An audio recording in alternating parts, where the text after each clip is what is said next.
Hi everyone, my name is Sarah and I'm the science teacher here at Grinds 360. Thank you so much for joining me this evening. This will be our slot going forward. So our slot is Wednesdays at 5:15. And so these will be grinds. We are kind of focused more towards the exam. We'll be working towards the exam. And I have experience marking the junior cycle the past few years.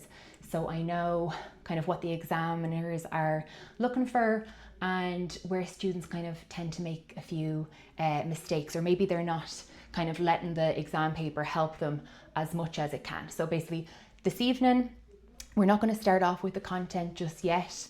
Going forward in the next few weeks, we'll be looking at a different topic every week. How it works is I'll have a document ready to upload. It'll have exam paper questions on the topic. It'll also have notes. The notes I will have written using the marking schemes for the exam paper questions. So it's really directed towards answering exam paper questions.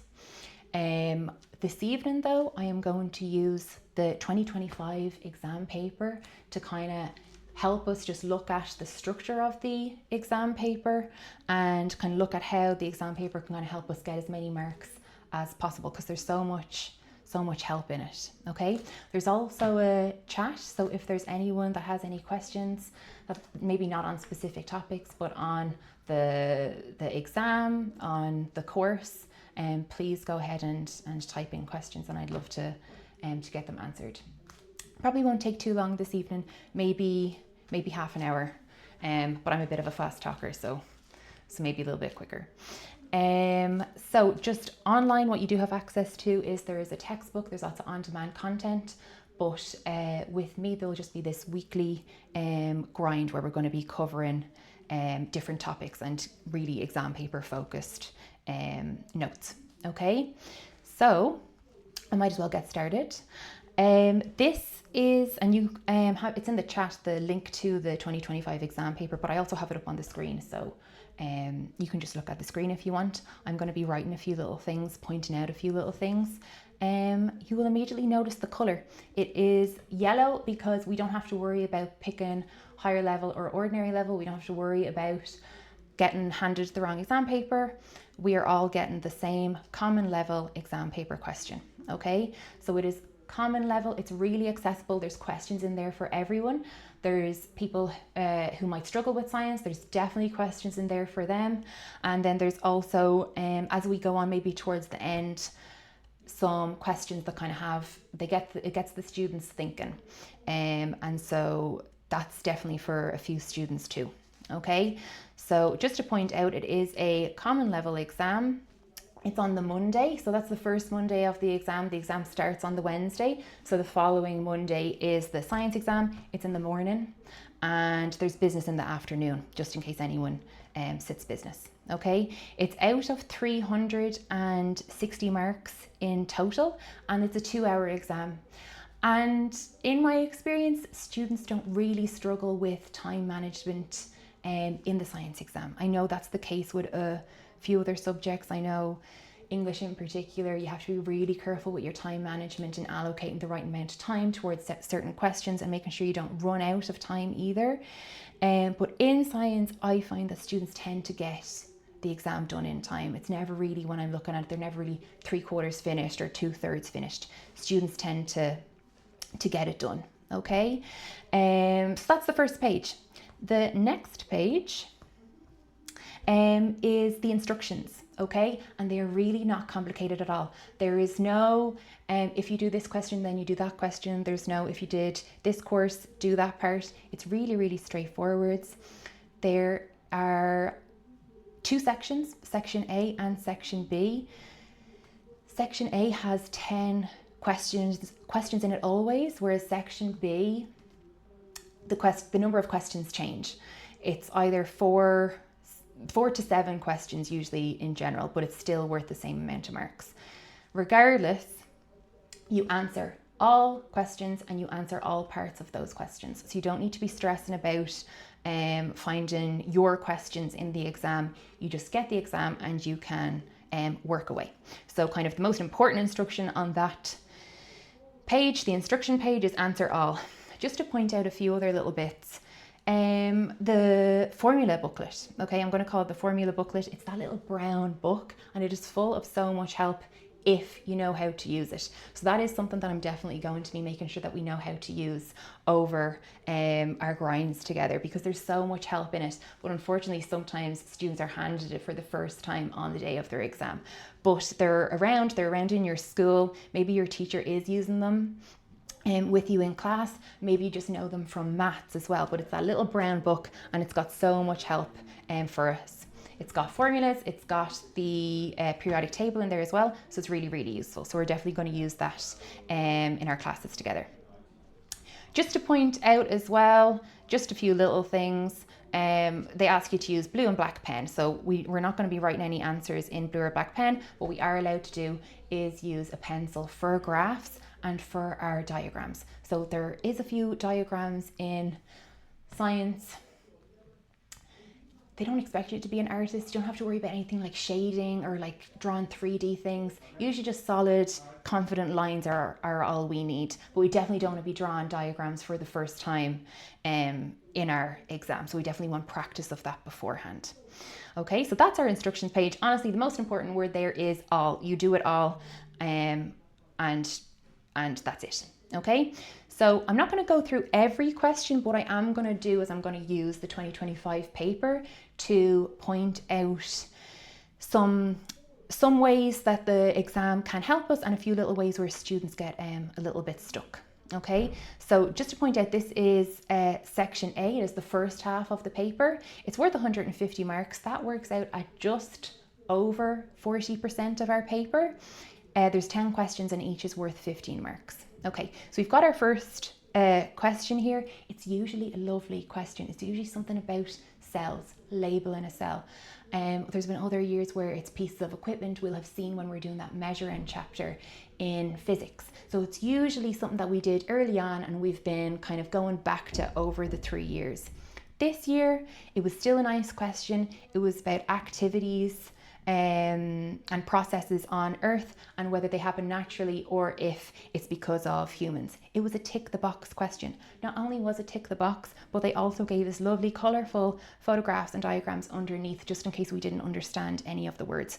So if you hated geography and you didn't understand what movement of tectonic plates was, there's a lovely little picture of tectonic plates. Okay, so that is the first question. Really, really nice, really, really accessible. The examiners want students to be able to, get their first question done, be happy with it, and continue on with their exam. So that was a lovely, nice little first question. Okay, our second question here has something really, really important in it, and it's what we're going to try keep on finding in our exam papers, but it is this word bank. Okay, so word banks come up a lot in science and so many students miss them. Okay, they come up sometimes separate to the question or sometimes they're hidden in a question. Okay, but either way, they are the words that we're supposed to be using to answer this question. So we've got 3 spaces and 3 words. So they're the words that we're going to put in those circles and we're going to use, and we're not going to come up with any other words because they're the words that we need. So that's our word bank, and there's loads and loads of questions in this paper specifically that have loads and loads of word banks. The next thing you're asked to do is tick a box, and then you've got this word justify. Okay, this is a really good example of these key terms, these key kind of action verbs that we need to know kind of what they're looking for. So when your exam paper question asks you to justify, they're basically asking you, okay, you've given an answer, you need to justify it. Give a valid reason for that answer that you gave, or maybe use evidence from a graph or a table to back up your answer. So another example would be evaluate solar panels, okay, and their use for energy in the home. Evaluate means to say the good things and the bad things. Okay, so there's just 2 examples of kind of keywords that are used in questions to kind of prompt your answers, and sometimes students don't know kind of what those words are asking. So there's a big list of them, and we'll make sure that we're familiar with them as we go along in future. Okay, Question 3 has this graph in it. Okay, so this is an example of a line graph. One thing that students in science need to know is the difference between line graphs, bar charts, and even like Venn diagrams, because sometimes students draw the wrong one when they are asked. So here's just an example of a line graph that we are given. It's got two pieces of information in it. It's got information for student A and information for student B. And this is something that comes up a lot, where you're given two pieces of information at the same time. And students get a little bit overwhelmed and it's too many dots on the page and they get a little bit lost. But you just focus on one at a time. Oftentimes they're kind of bogged down by things like heart rate and time. What's that about? But if I just changed heart rate to something like bank balance, okay, how much money I have in my account, all of a sudden students are able to say, okay, you had a certain amount of money, then you got money, then you spent money, and then you came back to the same amount of money that you had at the start. And all of a sudden they're able to read a graph.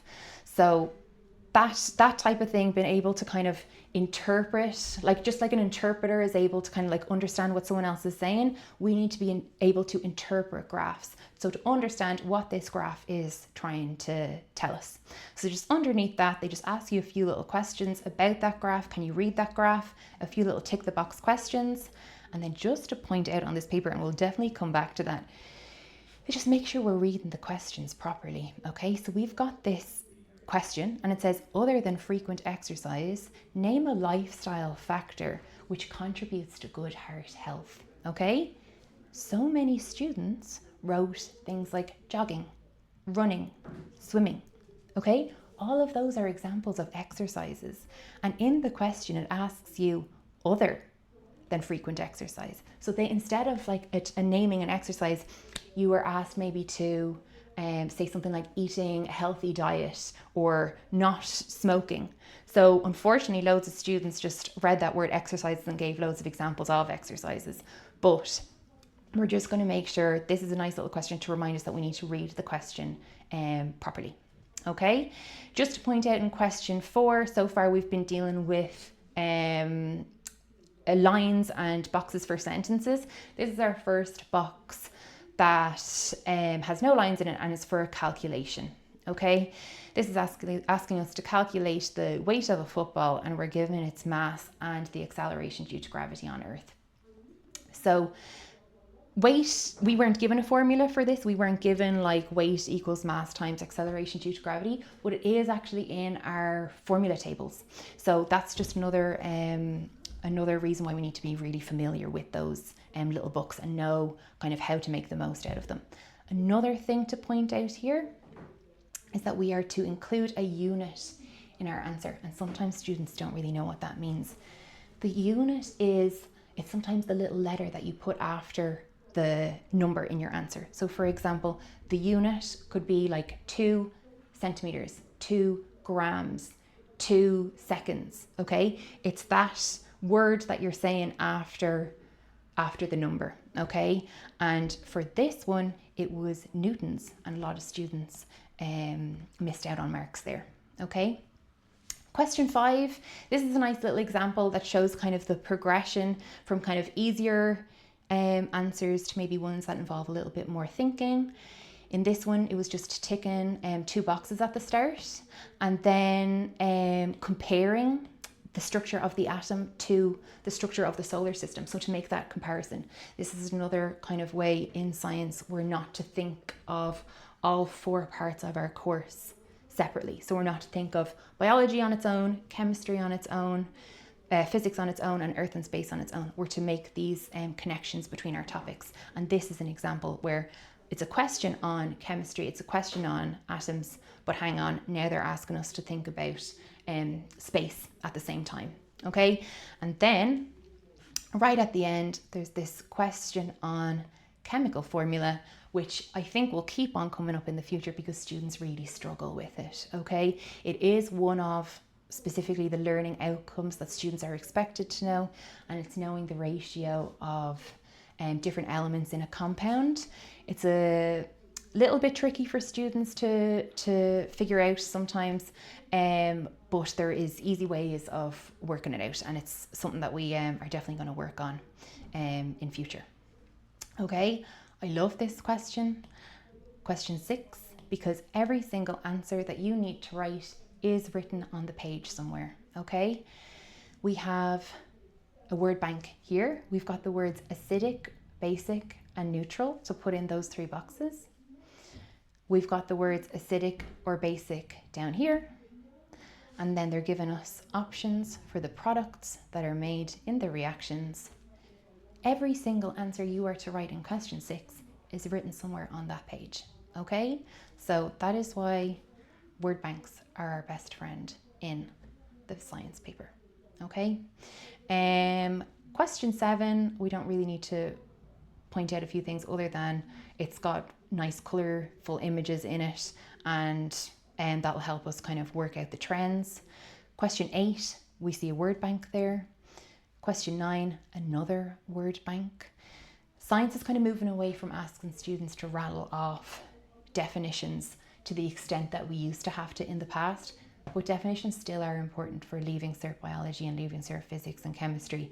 But so this is why they put this in this question. Instead of asking you to write out all of those definitions, they're asking, can you assign each of those quantities to those definitions?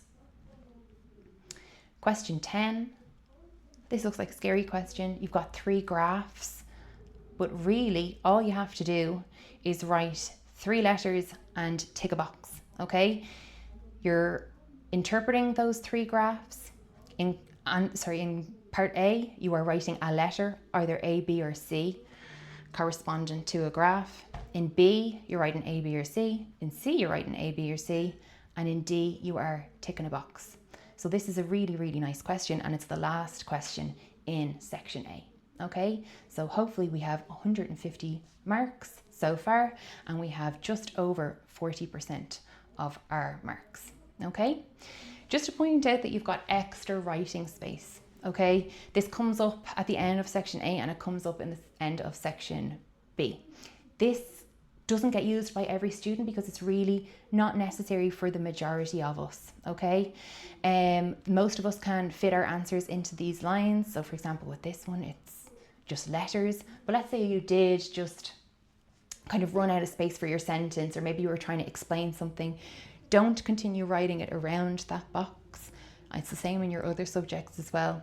You just want to stop your writing, go to your extra writing space, label the question properly if it's like 2B part I, and you just continue the sentence from where you left off, okay?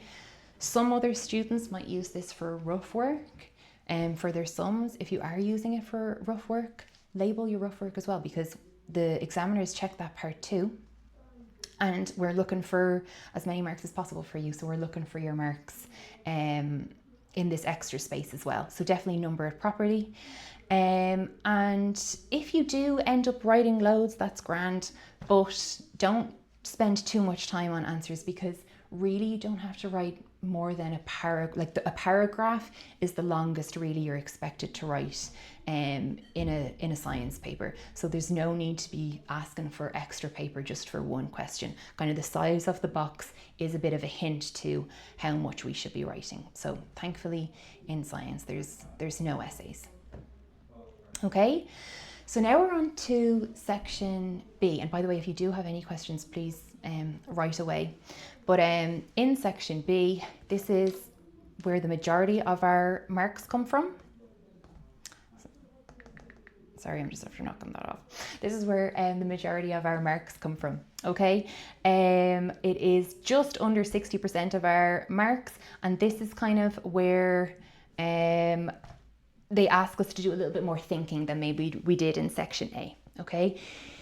It's also, the questions aren't just on one page each, and they're not just one topic each. So it's not just the cell, it's not just about an atom, okay? They use this part to link different parts of the course and make those connections between the different topics that we come across in science. So for example, in this one, we have a question on the circuit. on circuits, okay? This is another important part that we need to, this is another reason why we need to be familiar with our formula tables, is because there's a lovely page in this, a couple of pages on this, with all the different symbols that we come across in circuits. So we definitely need to be familiar with that, because otherwise you mightn't remember what all the other parts are, all the other components are. And then, so they're linking this circuits to graphs. Okay, so they drew this graph using, the student used the information that they collected to draw this graph, and it's up to us to be able to interpret this graph. Now, because we're in section B of this paper, this calculation is going to be maybe a little bit more complicated than the one that we came across before. The formula is in our log tables, and they even tell us what page to look on. They tell us to look on page 61. With this question though, they were asking us to actually rearrange it, okay? So in our log tables, we'll see the potential difference is equal to the current multiplied by the resistance, but they're actually asking us to calculate the resistance. So it's really important that we're able to not only find the formula, but also to be able to rearrange them as well. So that's something that we're definitely going to get familiar with. So that's in electricity, but also in things like speed, distance, time, and acceleration, and all of them. So question 12 is actually really, it was challenging, but it made some really clever links throughout the different parts of our course, okay? So we start off question 12 with something that looks like it's maybe from a maths paper, and it's from that measuring part of physics. So we have a cube and a rectangle. We're asked to calculate the volume, and then we're asked to calculate the surface area, because in biology, there's a really important relationship, there's a really important ratio between volume and surface area. So that's the link that they made then to our digestive system and our small intestine in our digestive system.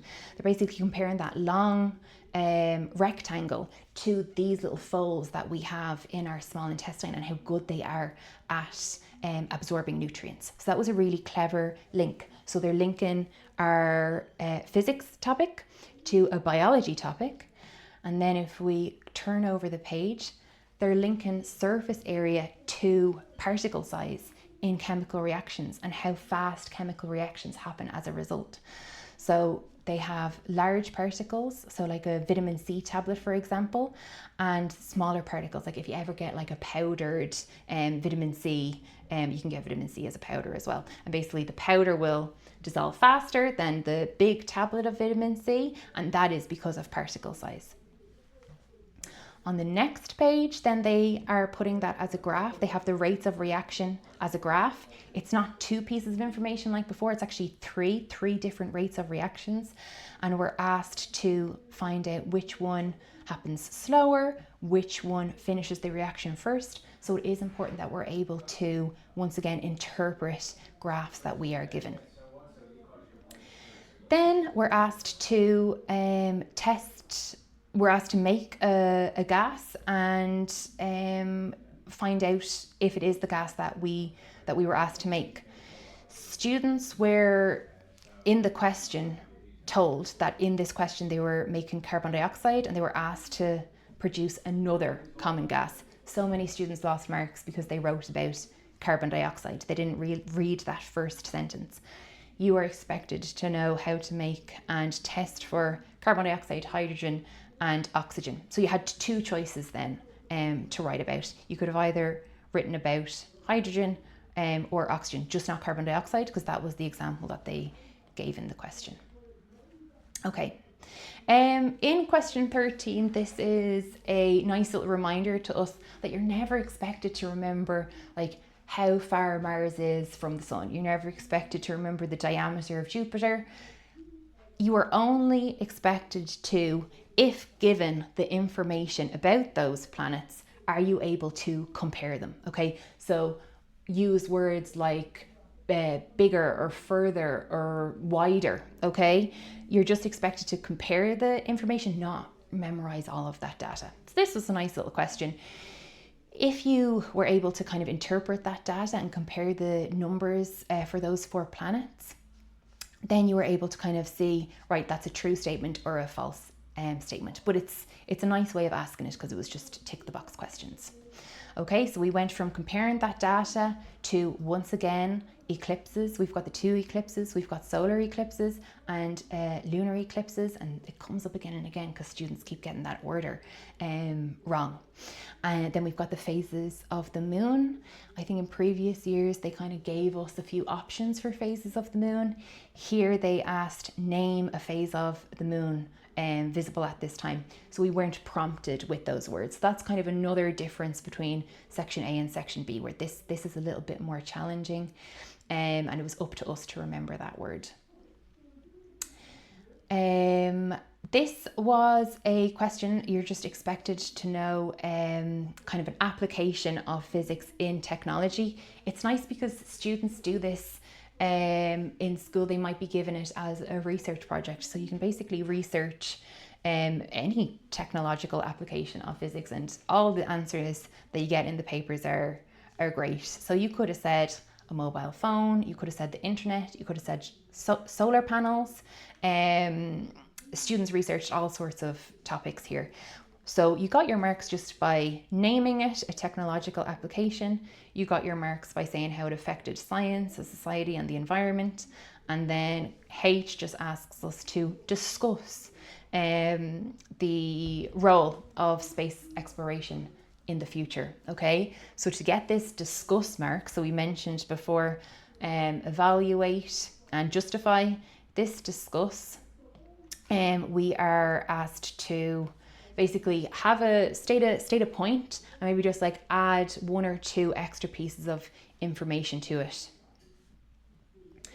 Question 14, I told you that the cell didn't come up in section A, it came up in section B, and it was a little bit more of it was a more detailed image of a cell than we had seen in the past, but they're labeling it for us. They labelled the plant's chloroplast and they labelled the plant's mitochondria and asked us a few questions about that. So they asked us about which one is where the photosynthesis happens and which one is where the respiration happens. Okay, so we had a lovely question there on, it was on a biology topic. Now they're linking it to graphs, and can we read graphs, and do we understand the relationship between light intensity and how much photosynthesis happens? And then they're linking photosynthesis to seasons and how much sunlight we get in the northern hemisphere and the southern hemisphere in different seasons. So they're making so many links across our course. This question, we're asked to, this is about experiments. When you're doing your CBA, the one where you're doing an experiment, do be paying attention to things like the hypotheses that you're asked to come up with, or conclusions you're asked to write, because that kind of thing does come up quite often. Can the student write a hypothesis given the student's experiment? Can the student look at the results collected and come up with a conclusion? This is just another example of where the student was given 2 pieces of information to plot on the graph. And just to point out that in this question, they're asked to draw a line graph, okay? If you drew a bar chart here, you could not get your marks because that's not what you were asked to draw. It's really important that students, if they're asked to draw a line graph, know how to do that. We were lucky here because the axes were labelled for us. We were given the numbers going up and across. So there was a lot to help here, but if you didn't like line graphs and you said, oh, I'm just going to draw a bar chart instead, you did lose a lot of marks there, okay?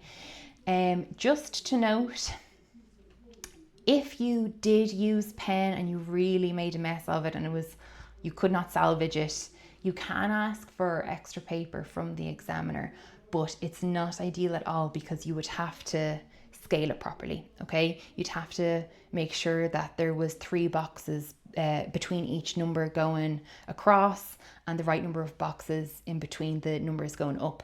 So unfortunately, students kind of lose marks there as well if they don't kind of lay it out correctly again. So definitely My point there being, bring a pencil, bring a rubber, bring a sharpener, so that you have the opportunity to answer this question using a pencil, and any mistakes you make can be easily fixed instead of having to draw the whole thing out again. Okay.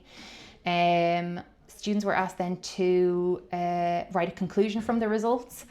Lots of students here just wrote the results that they saw. A conclusion links the results back up to the hypothesis. So it was making that link between the temperature increase of these peas and the fact that they were doing more respiration.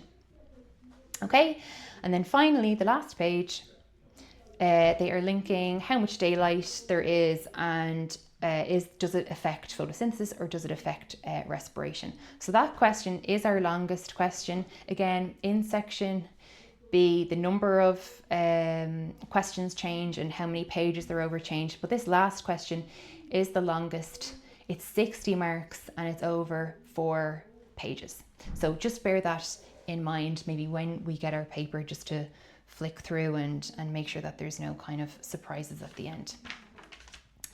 I don't see any questions, any urgent questions that need to be asked, but going forwards, we are going to kind of be picking topics, and if there's any topics that students kind of want to cover that aren't mentioned, I have no problem kind of changing it so that I'm meeting whatever topics you're struggling with.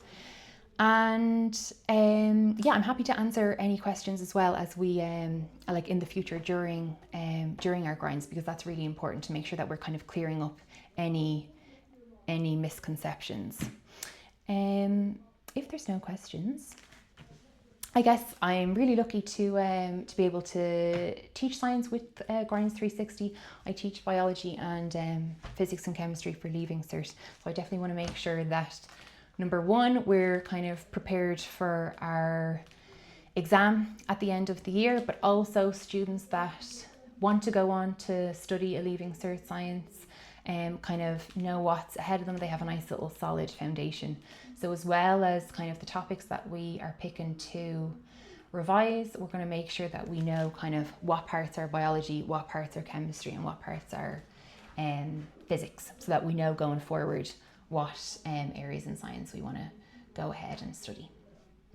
Okay, so I would love to see you all again next week, next Wednesday at 5:15.